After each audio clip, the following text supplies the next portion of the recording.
Universidad de Chile trabaja para mantenerlo informado. Radio Análisis, una transmisión conjunta de las radios que piensan.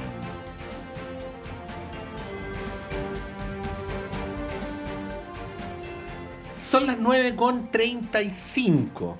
A esta hora de la mañana queremos hablar de educación. Bueno, siempre hablamos de educación, siempre es un buen motivo para hablar de educación. Y más aún hacerlo con alguien que se ha dedicado tanto tiempo a investigar, a reflexionar, a aportar al debate educativo chileno. Nos pone muy contentos de tener acá en el Radio Análisis al decano de la Facultad de Ciencias, al profesor Raúl Morales. Decano, muchas gracias por estar acá. Gracias, Patricio, por esta invitación. Sí, queríamos hacer una repasada con el decano de algunos asuntos relevantes que están ocurriendo en el debate educativo chileno, y tener su apreciación para poder ir de la coyuntura también a una reflexión más profunda. Primero, y me voy a tratar de poner, decano, en el lugar de aquellas personas que como la gran mayoría, no están dedicadas a estudiar todos los días los temas educativos. Partamos por esto de la división entre la enseñanza básica y la enseñanza media, ¿no? Hay quien podría pensar que da lo mismo cuántos años de básica, cuántos años de media, mientras sean los años que son. Seguramente a usted le tocó estudiar 6 y 6, ¿no? Sin duda. Sí, claro. A mí me tocó 8 y 4, ¿no? Ahora se está planteando volver a cambiar el número. Bueno, sí, yo fui del 6 más 6. ya. ¿Por qué no da lo mismo? Porque hay quienes dicen, bueno, pero si la suma da tanto, eso es lo que realmente importa, pero en realidad hay diferencia. Sí. Bueno, efectivamente, si uno se remonta 50 años atrás, al final del periodo del gobierno Frei Montalva, el ministro de Educación de la época era don Juan Gómez Millas. Y él encabeza esta, podríamos decir, reforma fundamental que tiene la enseñanza escolar, de pasar de 6 años de primaria y 6 años de humanidades, que se llamaban en ese entonces, por eso hablamos del 6 más 6, a 8 años de enseñanza básica y 4 años de enseñanza media, que igual suman 12. Y en ese contexto entonces se inicia, podríamos decir ya en el año 70, en un estado estacionario de que se esté dictando estos 4 años de enseñanza media sistemáticamente. Llevamos ya 50 años desde que se inicia ese proceso. Y podríamos decir que la adecuación que se hace en esa época es justamente para enfrentar los cambios que se estaban produciendo en materia de educación a nivel internacional. Y en ese contexto entonces se establece que la formación básica no debería ser 6 años, sino que 8. Y posteriormente, ya en el gobierno del presidente Lagos, estos 8 años se transforman en pasar de una exigencia obligatoria a una enseñanza media obligatoria. Entonces, primero 6 años era la enseñanza obligatoria chilena, después se amplía a los 8 años de la enseñanza básica y posteriormente en el periodo, como decía el presidente Lagos, se lleva a 12 años obligatorios. Tanto es así que hoy día para ingresar a la administración pública requieres tener los 12 años de formación que te exige entonces la ley. Y en el caso de tareas ya un poco menores que no exigen tanto conocimiento, podríamos decir, se exige un octavo básico fundamentalmente para labores de nivel de auxiliar.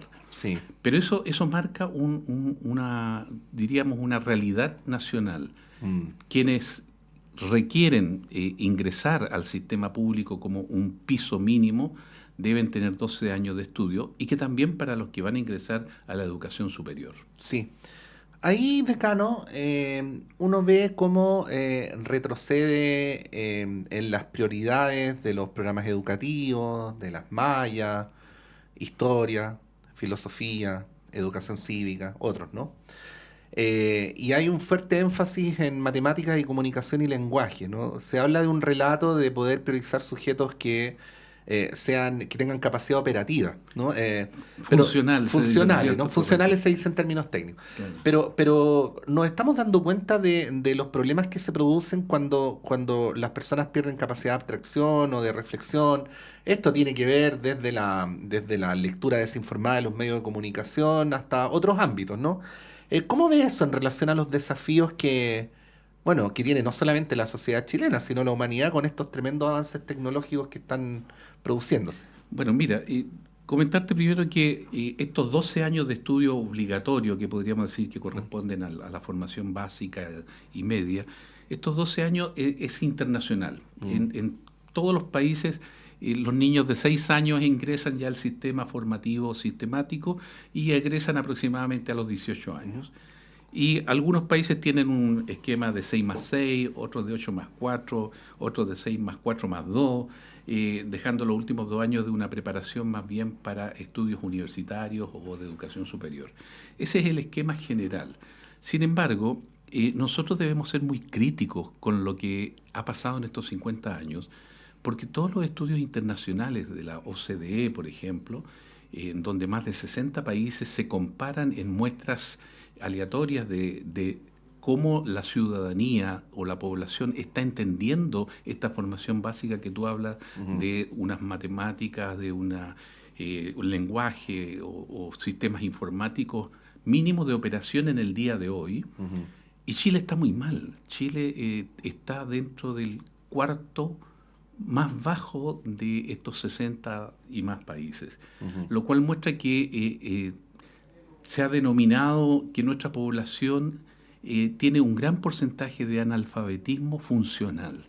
O sea, puede leer, pero no entiende bien lo que lee. Pero eso es terrible. No es capaz de trabajar procesos fundamentales en el día cotidiano, digamos. Y eso hace entonces que tengamos una preocupación, quienes estamos en el campo de la educación, muy grande, porque aquí hay dos problemas en la educación a nivel nacional. Uno es cómo estamos enfrentando la enseñanza formativa de los menores de 18 años y qué hacemos con esta población que va entre los 20 y los 65 años de edad, que el 60% está clasificado como que no cumple el estándar mínimo que se requiere para entender la actividad cotidiana. Y eso es una preocupación de Estado. Yo creo que nuestro país no solamente debe estar mirando cómo estamos formando a los jóvenes, sino que ahora tenemos que mirar cómo vamos a enfrentar un mejoramiento de nuestra población. Bueno, esto nos abre otro gran tema, decano, o estamos hablando de distintas variaciones sobre el gran tema, ¿no? Porque usted mencionaba lo del analfabetismo funcional en una época donde las tecnologías han ido resolviendo crecientemente las tareas funcionales, ¿no? O sea, actividades muy frecuentes hace 30 años atrás que hoy o no existen o prácticamente no existen, como ascensorista, cajero de peaje, cajero de supermercado y otras por el estilo. No, hay muchas funciones que se han ido perdiendo. Exactamente. Digamos. Y además con la aparición de la inteligencia artificial, que no vamos a tener tiempo para ahondar tanto en eso, pero uno empieza a darse cuenta de que lo que distingue a los seres humanos en el mundo actual es precisamente aquello que dista de lo funcional, ¿no? Así es. Bueno, ¿cómo ve esa preparación que yo diría que incluso es de carácter estratégico del país para poder enfrentar ese mundo nuevo? Por eso es que hoy día se hace más grave probablemente que 20, 30 años atrás la situación del analfabetismo funcional, porque lo que te está dando señales hoy día es que esa masa poblacional va a ser manejada por máquinas, van a perder su capacidad de independencia. Entonces estamos hablando de ciudadanos del siglo XXI que no van a tener la capacidad de autodeterminarse, porque van a tener que seguir entonces todas las indicaciones sin tener una capacidad de poder administrar su entorno. Y por otro lado, cada vez van a quedar más obsoletos frente a los avances tecnológicos en la robótica, en la inteligencia artificial, como tú mencionas, el dataísmo, la internet, etcétera, que son áreas que van a evolucionar mucho en los próximos años. Y eso nos obliga a tener una población con capacidades cognitivas mucho más desarrolladas y con conocimientos de base que hoy día tenemos que reflexionar cómo reorientar a esta gran población chilena que está con un déficit formativo y cómo orientamos las nuevas generaciones que están en la etapa formativa de la básica y de la enseñanza media. Estamos a puertas de un cambio nuevamente, de volver a un 6 más 6, como se decía, en donde se disminuiría de 8 años la básica a 6 años y la enseñanza media aumentaría de 4 años a 6 años. Pero eso al final se transforma en cosmética, porque aparte de todo el drama económico y administrativo y formación de gente que se va a requerir para adecuarnos de aquí al 2027, que se supone que debería ingresar este nuevo modelo que está por ley, digamos, definido. Yo creo que nosotros debiéramos reflexionar a nivel nacional cómo enfrentamos esto, porque más que llamarnos 8 más 4 o 6 más 6, esto parece casi un equipo de fútbol en donde con 10 jugadores en la cancha y uno en el arco, ¿no es cierto? El entrenador organiza los puestos. Antes se jugaba con 4 Sí. de defensa y 2 de centro y 4 delanteros. Hoy día lo mismo, son 10 jugadores, son 10 años, son 12 años, y en ese contexto lo que nosotros tenemos que tener claro, qué es lo que vamos a enseñar, cómo lo vamos a evaluar, cómo vamos a seguir a los estudiantes para que alcancen un estándar, que es lo que hoy día los sacaría de esta posible tendencia al analfabetismo funcional que estamos Sí. viviendo. Estamos conversando con el decano de Ciencias, el profesor Raúl Morales, decano, y déjeme echarle otro pelo a la sopa, otro más. Ya.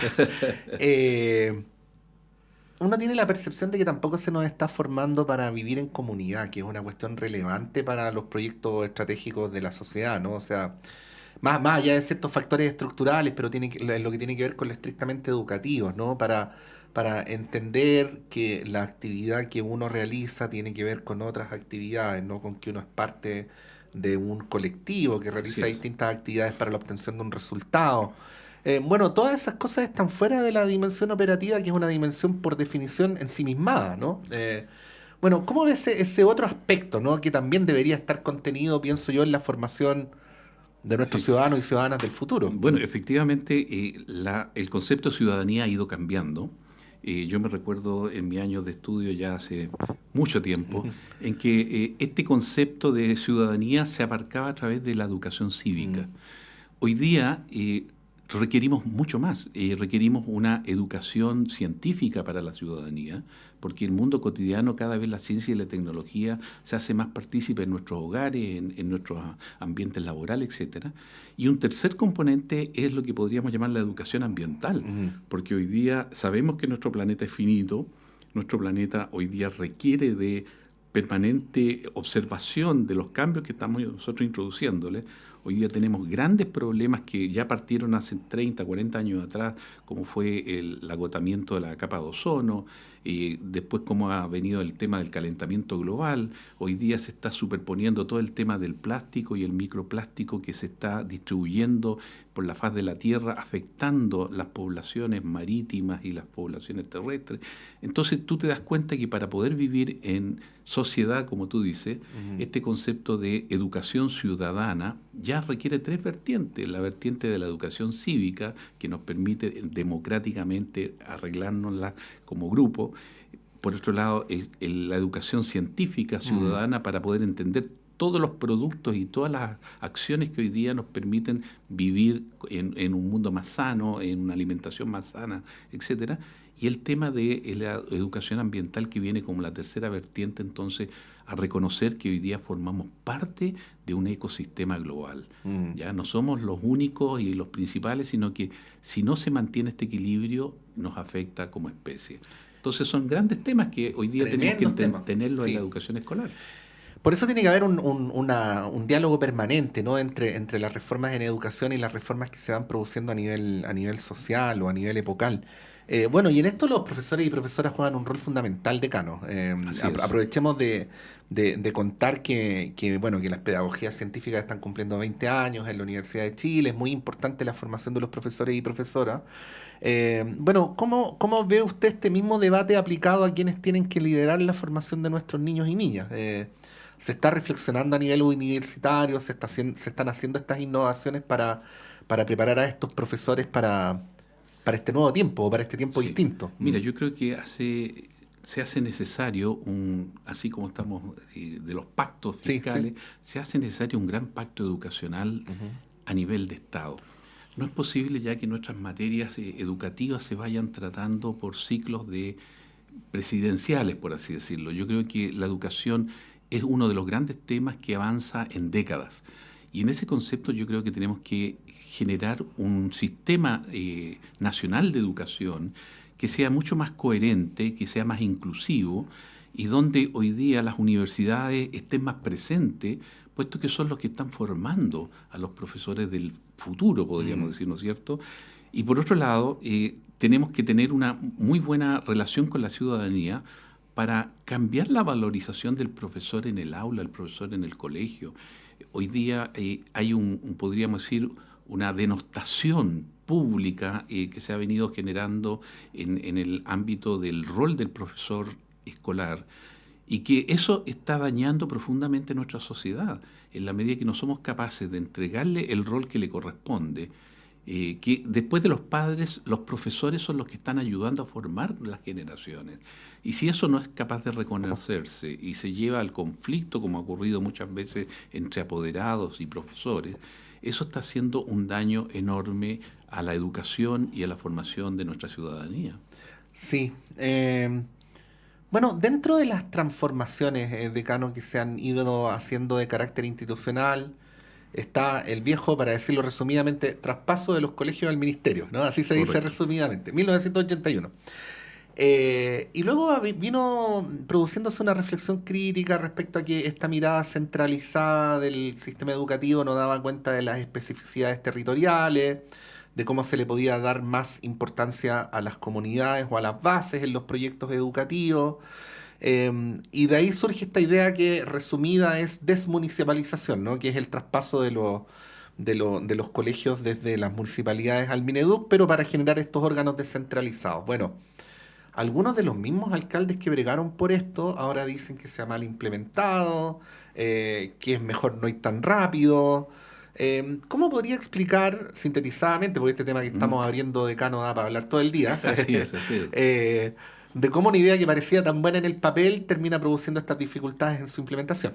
Bueno, hay que entender, digamos, que el Ministerio de Educación había sido históricamente, desde el siglo pasado, el ente que dirigía todo el proceso administrativo, el proceso formativo, etcétera.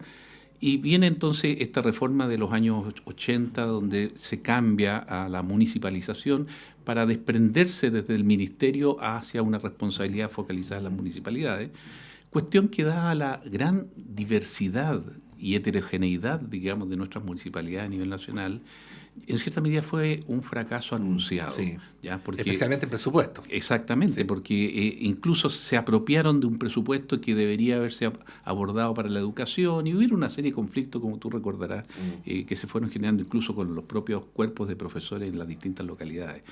Y esa experiencia nos ha llevado a que en algún momento se diga entonces había que volver a una descentralización, pero con una más fuerte centralización educativa en el ministerio, y se crean estos referentes regionales ahora de educación, que estamos en una etapa de transición.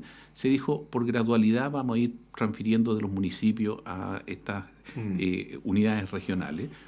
Cuestión que ha ido muy lento, no se han visto buenos resultados todavía, es un tema que va a durar muchos años más.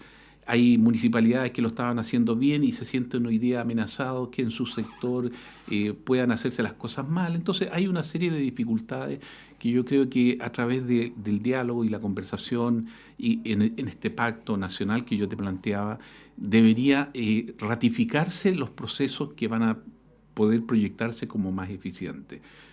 Es algo que todavía no está acabado como va a decir esto va por buen camino o va por mal camino. Sí. Pero es un proceso que hay que, de alguna manera, afirmarlo o reafirmarlo para poder entonces tener claridad de que vamos en la dirección apropiada. Yo lo veo esto como lo que pasó con el cambio de la justicia y con los tribunales que empiezan por regiones a adaptarse al nuevo cambio. Ha tomado décadas. Este cambio organizacional también va a tomar décadas. Pero lo que no puede demorarse en décadas es el tema del valor que tiene el profesor y de qué manera nosotros estamos entregándole una responsabilidad y estamos entregándole entonces, por así decir, un dominio de lo que significa su acto formativo en las generaciones que vienen. Bueno, lo que dicen otros expertos, ¿no? Además de esta conversación, es que no existen sistemas educativos en el mundo donde el rol del profesor no sea fundamental, donde no sea valorado, prestigiado, cultivado, formado. Recuperar esta vieja idea del del profesor como una suerte de autoridad que incluso excede al aula, ¿no? Es una autoridad en la comunidad y así sucesivamente. Bueno, son tantos temas para conversar, decano. Le queremos agradecer por esta conversación en el contexto además donde en las próximas semanas se va a anunciar al nuevo Premio Nacional de Educación. El decano, por su trayectoria que ustedes bien conocen, es una de las personas que está siendo ponderada para este reconocimiento que en todo caso sería altamente merecido, pero más allá de eso, indudablemente vamos a continuar con las conversaciones para ayudar a pensar nuestro sistema educativo en el tiempo tan vertiginoso que estamos viviendo. Decano, muchas gracias por Bueno, habernos acompañado esta mañana. no, gracias a ti, Patricio. Y hablar de educación para mí creo que es importante porque tenemos que ir generando una conciencia comunitaria de la importancia de la educación y cómo salir adelante en estos distintos escollos que se han ido presentando. Bueno, yo que algo conozco al decano a esta altura, no solamente es una dedicación para él hablar de educación, sino también es una pasión, ¿no? Muchas gracias. Sí, gracias, decano. Estamos llegando al final de Radio Análisis. Sigan en nuestra sintonía. Como les contábamos, vamos a estar durante todo